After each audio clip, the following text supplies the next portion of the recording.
চেষ্টা করেছে, তার মানে এই সময় তাদের মোটামুটি একটা ভালো ধারণা হয়ে গেছে। এখন এই বিষয় নিয়ে আমি কথা বললেই তাদের কাছে বেশ অনেকটা সুবিধা সহজ মনে হবে।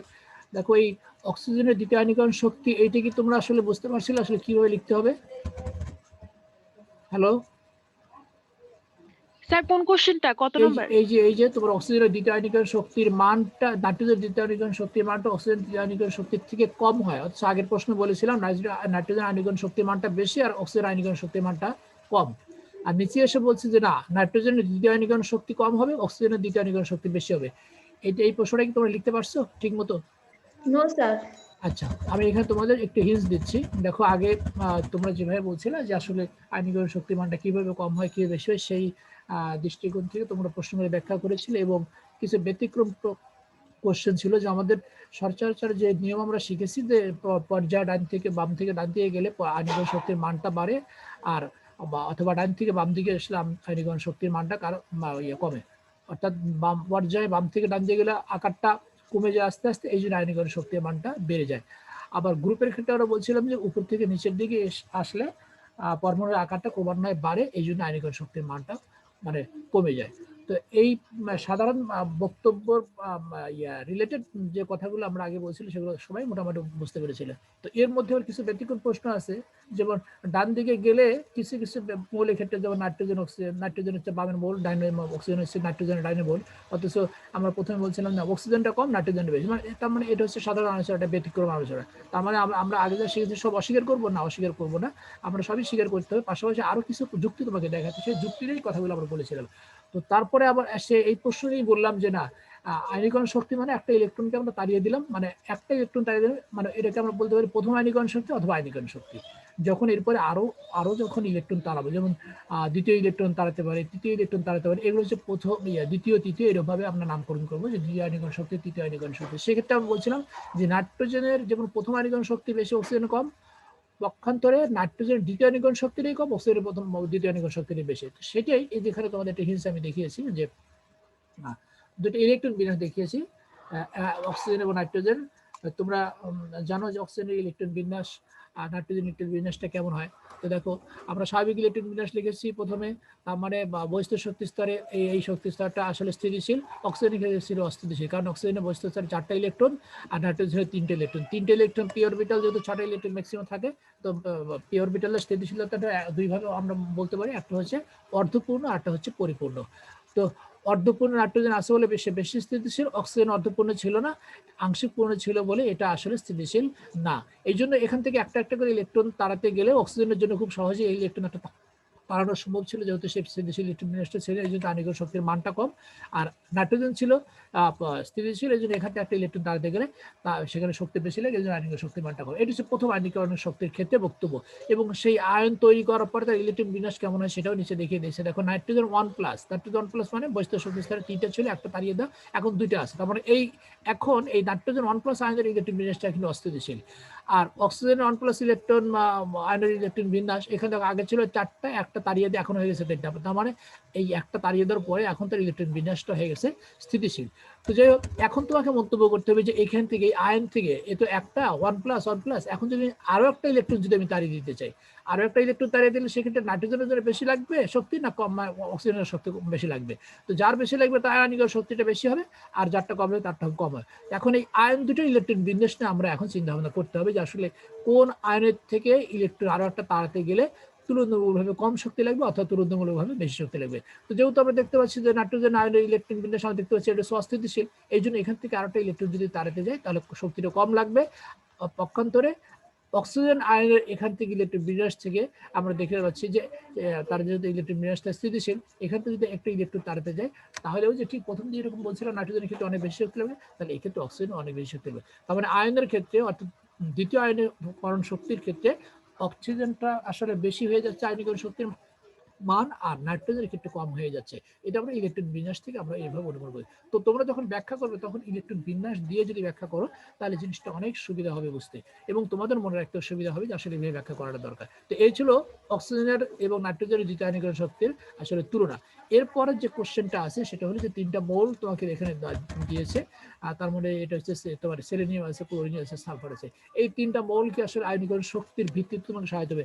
তার মানে কি এই 3টা মৌলের আয়নীকরণ শক্তির মান তোমাকে আগে ঠিক করতে হবে যে আসলে কে বেশি কি কম। তো এখানে দেখো তোমাদের আমি পর্যায় সারণীতে বা 1 থেকে 30 পর্যন্ত মৌলের পর্যায় সংখ্যা তোমাদেরকে শিখতে বলেছিলাম। তারপরে আরো কিছু মৌল আছে যেখানে আর কিছু মৌল যেগুলো 30-এর মধ্যে পড়ে, 30-এর উপরে বেশি পারমাণবিক সংখ্যা হয়ে যায়, সেগুলো তোমাদের পড়তে বলছিলাম। তো এখন এগুলো যদি তোমার জানা থাকে তাহলে তুমি ইজিলি এই প্রশ্নের উত্তরটা তুমি দিতে পারো। দেখো এখানে আমি কিন্তু পারমাণবিক সংখ্যা কিন্তু আমি উল্লেখ করেই দিয়েছি, কিন্তু প্রশ্নে কিন্তু আসলে পারমাণবিক সংখ্যা উল্লেখ করা থাকবে না, আবার থাকতেও পারে, কিন্তু না থাকার সম্ভাবনাটাই বেশি।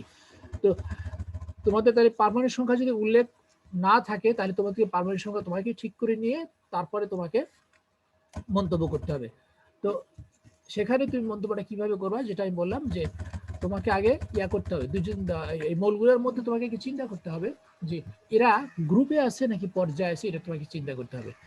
যদি তুমি এটা চিন্তা করে বের করতে পারো তাহলে তুমি কম্পেয়ার করতে পারবে। যেমন নাইট্রোজেন অক্সিজেনের মধ্যে আমরা চিন্তা করলাম, তারপরে লিথিয়াম সোডিয়ামের মধ্যে আমরা চিন্তা করতে পারি। এভাবে চিন্তা, অর্থাৎ একদিকে গ্রুপে মৌলগুলো এখানে উল্লেখ করা আছে কিনা, আবার পর্যায়ে মৌলগুলো উল্লেখ করা আছে। তো এখানে 3টা মৌল আমরা দেখতে পাচ্ছি যে একজন সালফার হচ্ছে 16 আর ক্লোরিন হচ্ছে 17, তার মানে এই দুটো একই পর্যায়ের মৌল। আর সালফার এবং এই সেলেনিয়াম এরা হচ্ছে একই গ্রুপের মৌল। তাহলে এটা যদি তুমি নির্ধারণ করতে পারো তাহলে তুমি খুব সহজেই তুমি ব্যাখ্যাটা দিতে পারবে যে সালফার এবং ক্লোরিনের মধ্যে কার আয়নীকরণ শক্তির মানটা বেশি হবে। এটা তুমি একে ঠিক করে ফেললা যে হ্যাঁ এটার বেশি হবে, এটা কম হবে। তারপরে আবার কি করবে, তারপর আবার গ্রুপের দিকে যাবে, গ্রুপে গিয়ে আবার গ্রুপে মৌল কম আয়নীকরণ শক্তির মানটা কম বেশি হয়, সেটাও তুমি ওইভাবে তুমি দেখবা। তাহলে এখন তুমি চিন্তা করো যে সালফার এবং ক্লোরিন এই দুজন মৌল একই পর্যায়ের মধ্যে, একই পর্যায়ের ক্ষেত্রে তোমার আয়নীকরণ শক্তির মানটা কম হয় বেশি কিভাবে, সে বক্তব্যটা কিভাবে তুমি কি দিবা, যে পর্যায়ের কি থেকে বাম থেকে যত আমরা ডান দিকে যাই আয়নীকরণ শক্তির মানটা কি হয়, বেড়ে যায় না, আয়নীকরণ শক্তির মানটা বেড়ে যায়।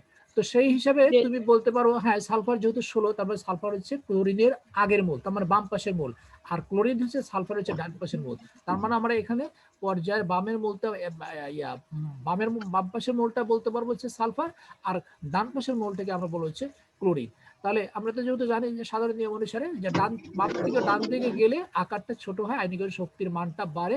তাহলে আমরা বলতে পারি যে সালফার যেহেতু বাম পাশের আকারটা একটুখানি বড় আছে, আর ক্লোরিন যেহেতু ডান পাশে আকারটা একটুখানি ছোট আছে, এই জন্য সালফারের আয়নীকরণ শক্তির মানটা হবে কম, আর কি হবে, আর ক্লোরিনের আয়নীকরণ শক্তির মানটা হবে বেশি। তাহলে আমরা এই পর্যায়ের ক্ষেত্রে আলোচনা করে আমরা দুইটা মৌলের কার আয়নীকরণ শক্তি বেশি হবে কার কম হবে সেটা আমরা কিন্তু এখানে নির্ধারণ করে ফেললাম। তাহলে এই সালফার এবং ক্লোরিনের মধ্যে, এই মৌল দুটোর মধ্যে সালফারের আয়নীকরণ শক্তির মানটা ক্লোরিনের চাইতে কম, অথবা ক্লোরিনের আয়নীকরণ শক্তির মানটা হচ্ছে সালফারের চাইতে বেশি।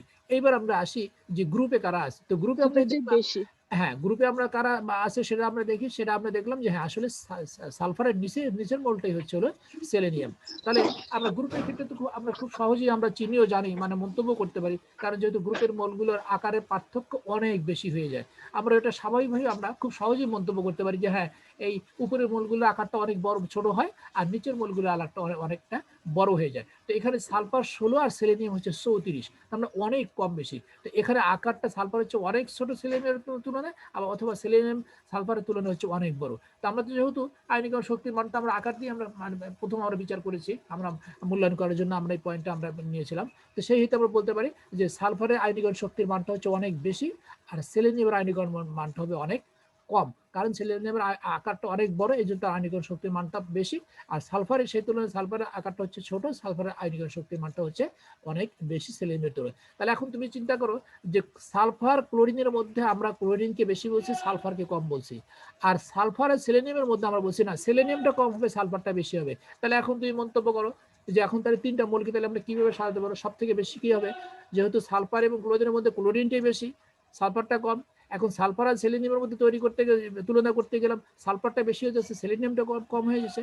তার মানে তো সালফার তো ক্লোরিনের চাইতে কম, আর সেলেনিয়াম হচ্ছে সালফারের চাইতে কম। তাহলে সবচাইতে কম আমরা বলতে পারি সেলেনিয়াম, আর তার চাইতে একটু বেশি আয়নীকরণ শক্তির মান হবে সালফার, আর তার চাইতে একটু বেশি আয়নীকরণ শক্তির মান হবে কার, সেটা হচ্ছে ক্লোরিন। তাহলে এইভাবে আমরা 3টা মৌলকে তাদের আয়নীকরণ শক্তির মান অনুসারে ক্রম অনুসারে আমরা তাদেরকে সাজাতে পারি, মানে উচ্চক্রম অনুসারে এভাবে সাজাতে পারি যে সেলেনিয়ামটা হচ্ছে একদম কম, তার চাইতে গ্রেটার দেন হচ্ছে সালফার, তারপরে গ্রেটার দেন হচ্ছে ক্লোরিন। তা এইভাবে আমরা মৌলগুলোকে আমরা সাজিয়ে আমরা মন্তব্য করতে পারি। তো যাই হোক, এই ছিল তোমাদের সেই প্রশ্নটার শেষ প্রশ্নটার উত্তর।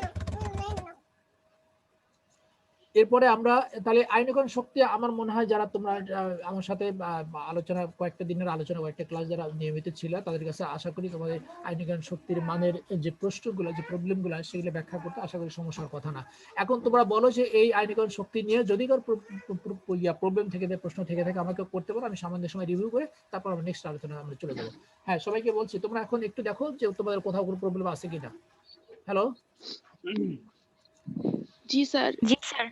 সবাইকে? নো স্যার, বুঝতে পেরেছি। আচ্ছা, ঠিক আছে, থ্যাংক ইউ সবাইকে। আচ্ছা, জাহিদ স্যার, ওয়ালাইকুম স্যার। জি স্যার। আমি প্রিন্সিপাল বলছি। ওয়ালাইকুম আসসালাম, ভালো আছেন? জি স্যার, আছি স্যার। আমি একটু কথা বলি। হ্যাঁ জি স্যার। প্রিয় শিক্ষার্থীরা, আমি তোমাদের অধ্যক্ষ বলছি, ডক্টর আবুল কালাম আজাদ। তোমরা ভালো আছো? আসসালামু আলাইকুম স্যার। জি স্যার, আসসালামু আলাইকুম স্যার। ভালো আছো না? তোমাদের অনলাইনে ক্লাস হচ্ছে? ক্লাস হয় ঠিক মতো হয় তোমাদের? জি স্যার। জি স্যার। স্যার, মাঝে মাঝে একটা দুইটা গ্যাপ যায়। গ্যাপ গুলো কেন যায়? তোমরা স্যারদের সাথে কথা বলে কি কি উত্তর পেয়েছো? স্যাররা কি বলেছে, কেন গ্যাপ যায় ক্লাস?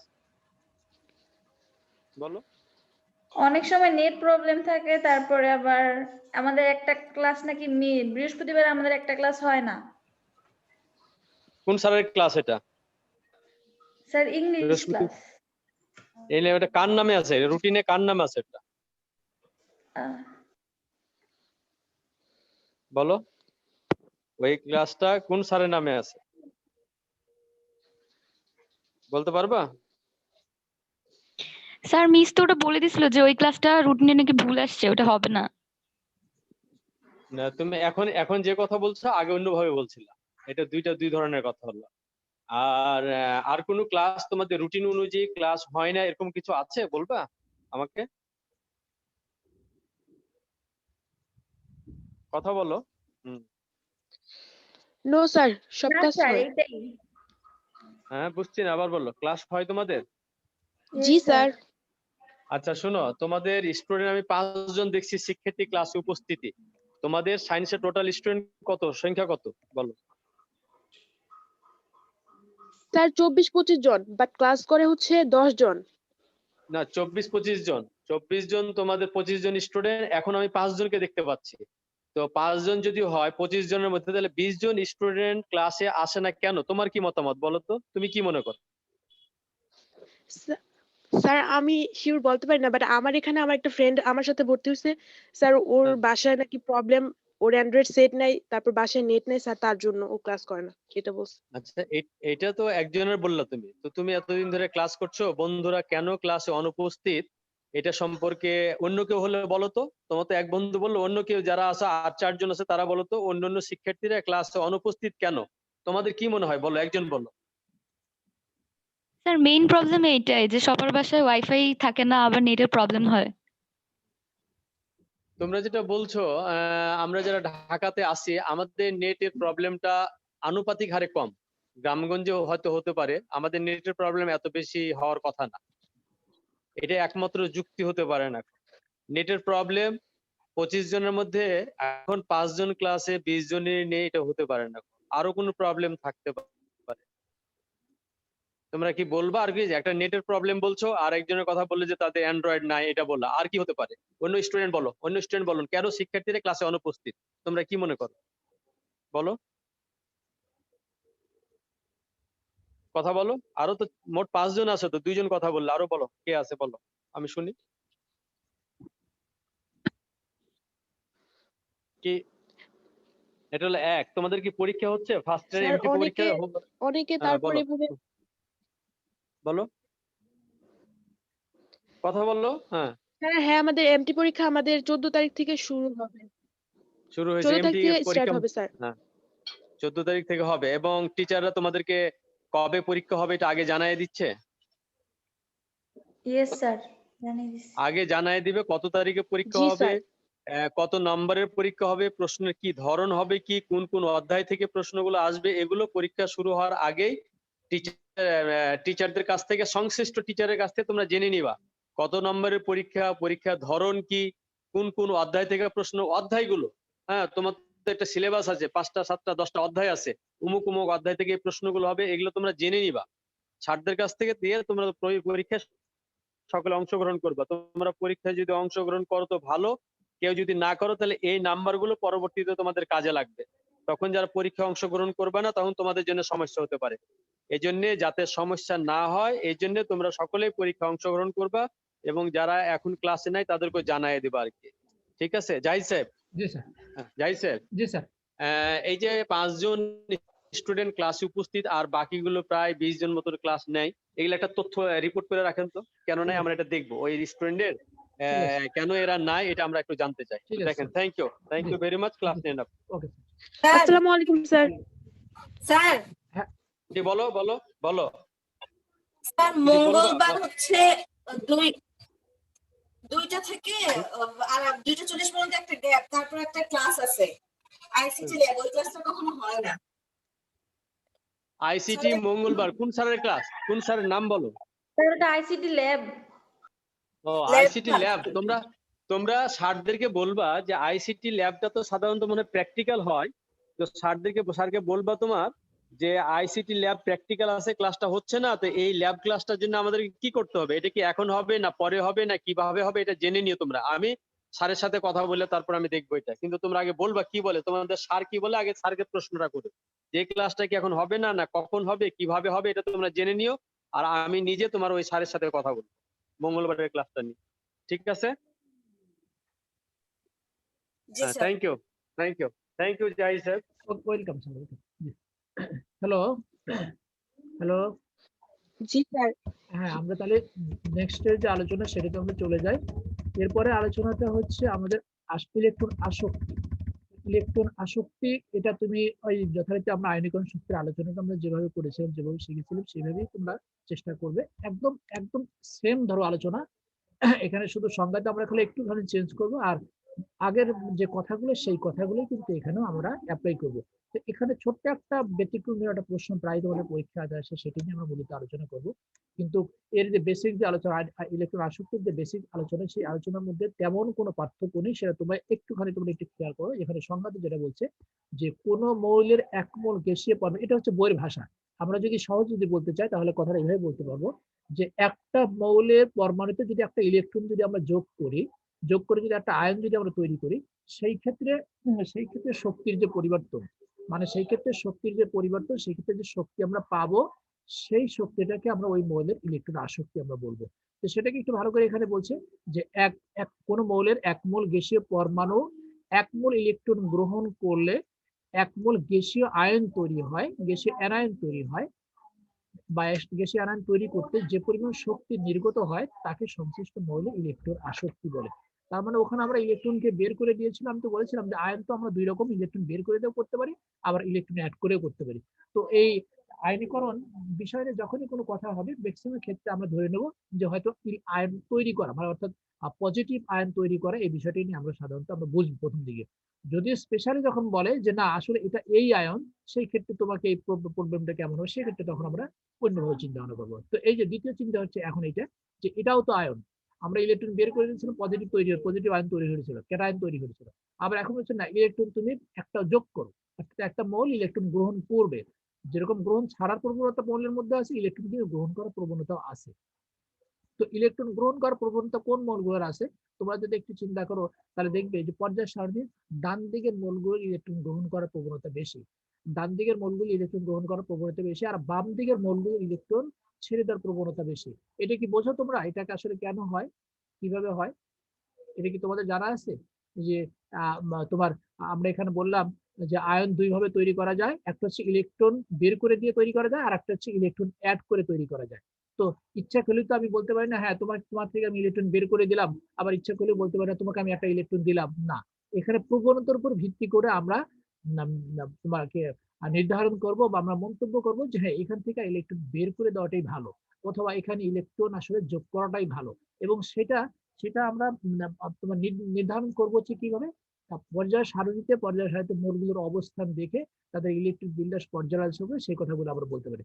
দেখো বাম দিকের মোলগুলোকে সাধারণত আমরা জানি ধাতব মোল, আর পর্যায় সারণীর ডান দিকের মোলগুলোকে সাধারণত আমরা জানি অধাতব মোল। তো ধাতব মোলগুলোর স্বভাবটা হচ্ছে, তাদের একটা বৈশিষ্ট্য হচ্ছে তাদের ইলেকট্রন ছেড়ে দেওয়ার প্রবণতা। কেন ইলেকট্রন ছেড়ে দিবে? এখানে আমরা তোমরা তো যদি একটু খেয়াল করো আগের সেই আলোচনাগুলোর কথা, যে আমরা ইলেকট্রন বিন্যাস থেকে আমরা জানি প্রত্যেকটা মৌলের একটা নির্দিষ্ট একটা ইলেকট্রন বিন্যাস অর্জন করা একটা প্রবণতা কাজ করে। সেই নির্দিষ্ট ইলেকট্রন বিন্যাসটা কি হতে পারে, কে বলতে পারবে?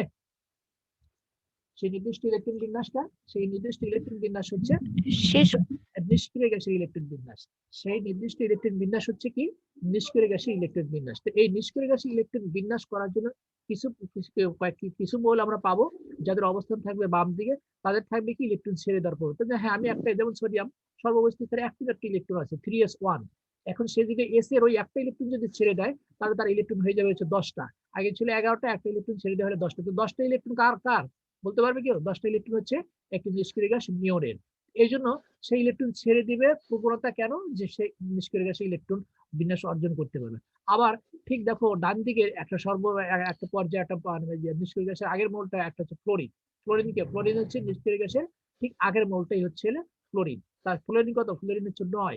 তো সে যদি একটা ইলেকট্রন গ্রহণ করতে পারে, তাহলে তার ইলেকট্রন বিন্যাস কটা হয়? ইলেকট্রন হয় কটা? ইলেকট্রন হয় 10টা। একটা ইলেকট্রন বিন্যাস হয়ে যায় সেই নিয়ন গ্যাসের মতোই। তাহলে দেখো একদিকে সোডিয়ামের কথা বলছি, সেই ইলেকট্রন ছেড়ে দিয়ে সে নিষ্ক্রিয় গ্যাসে ইলেকট্রিক বিন্যাস অর্জন করবে।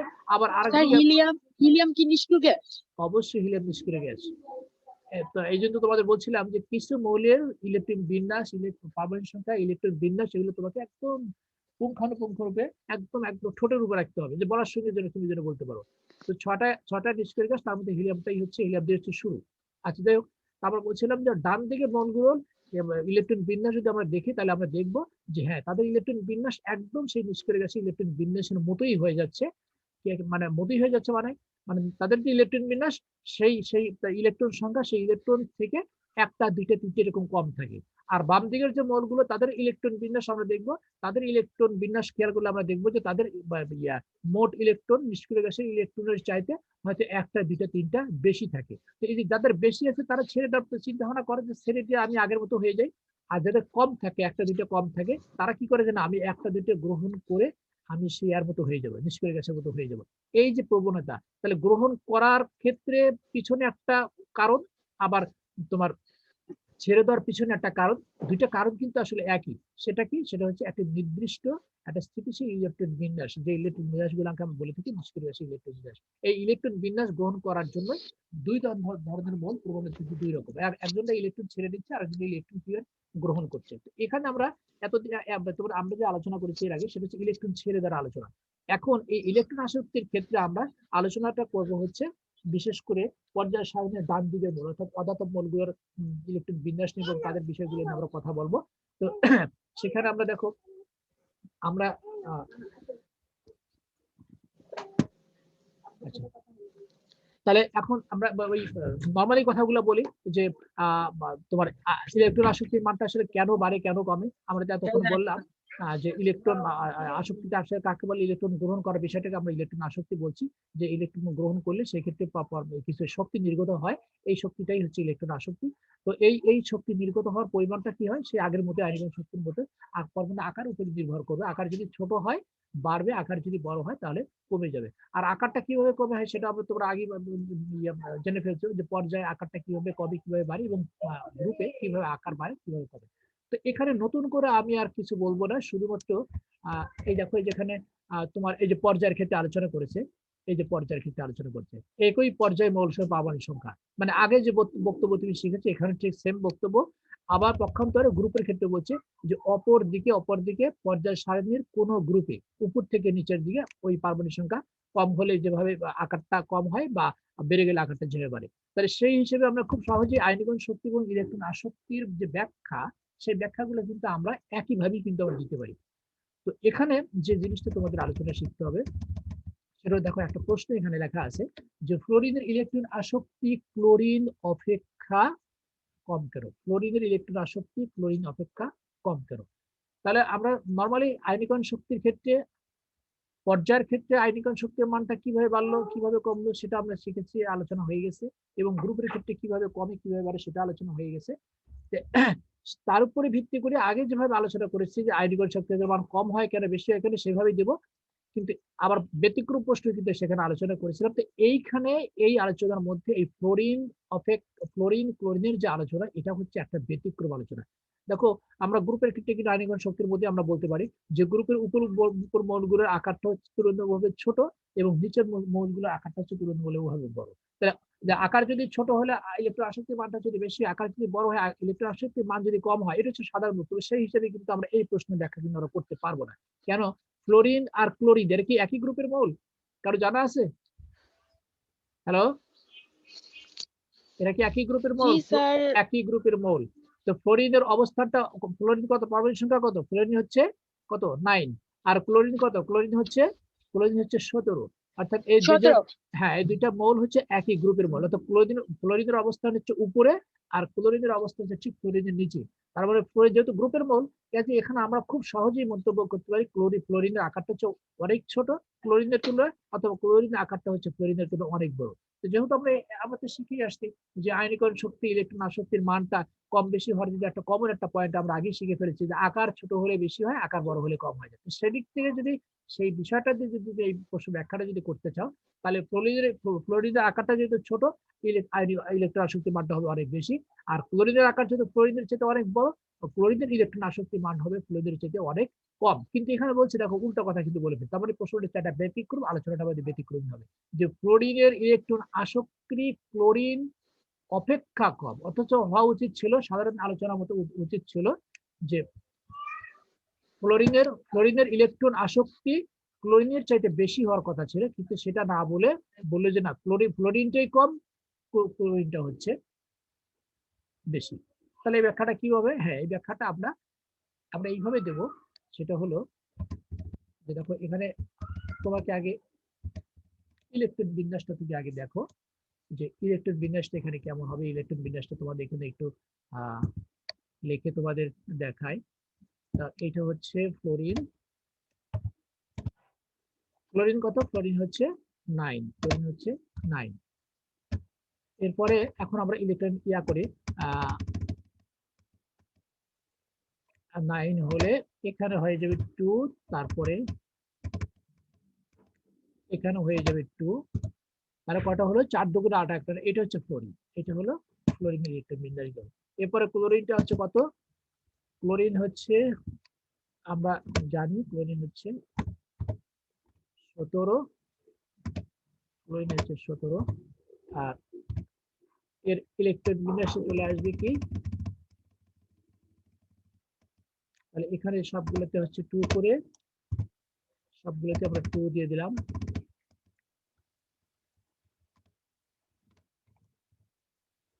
তাহলে কটা হলো?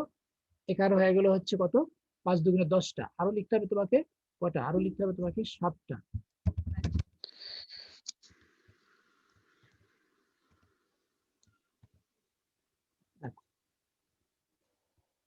তাহলে 2Z, এখানে আমরা লিখবো হচ্ছে 3, এটা হচ্ছে 3 আমাদের হয়ে যাবে হচ্ছে S,